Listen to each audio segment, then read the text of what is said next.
আসসালামু আলাইকুম।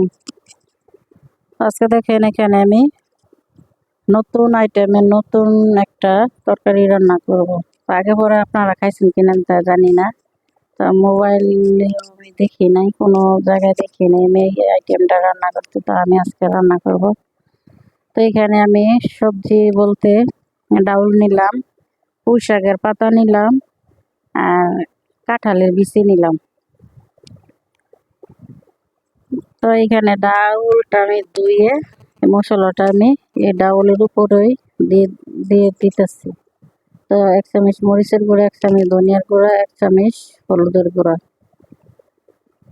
1 চামচ লবণ দিয়ে আমি এটা এই দিয়ে দিব। একসাথেই আমি উঠায় নিলাম মশলাটা। তো এখন আমি মশলাটা দিয়ে দিলাম ইয়েতে, ডাউল সহকারে দিয়ে দিলাম। তো এটা আমি একটু কষাই নিব, কষাইয়ে তারপর আমি কাঁঠালের বিচিটা দিয়ে দিব। তো কষানো হয়ে গেছে, তো এখন বিচিটাও দিয়ে দিলাম।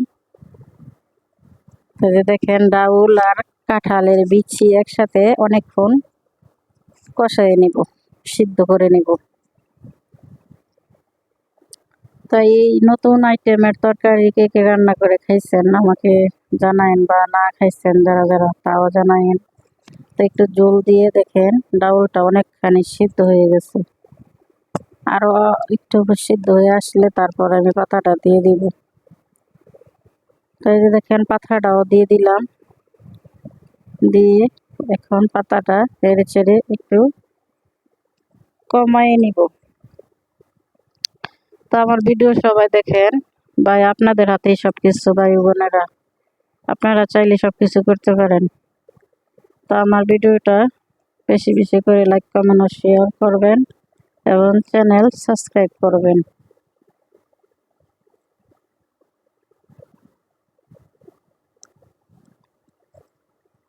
যারা যারা এখনো চ্যানেল সাবস্ক্রাইব করেন নাই তারা দ্রুত চ্যানেল সাবস্ক্রাইব করবেন। তো দেখেন তরকারি কালারটা কত সুন্দর আসতেছে। তো এখন আমি ঢাকনা দিয়ে ঢেকে নিব। তো ডেকে তারপর কিছুক্ষণ জাল করে নেওয়ার পর এই যে দেখেন তরকারির কালারটা কত সুন্দর হয়েছে।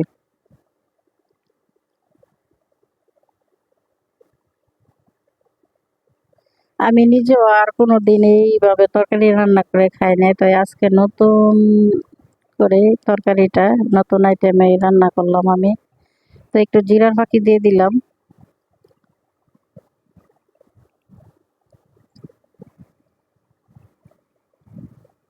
আর একটু সিদ্ধ করে তারপর নামাই নেব।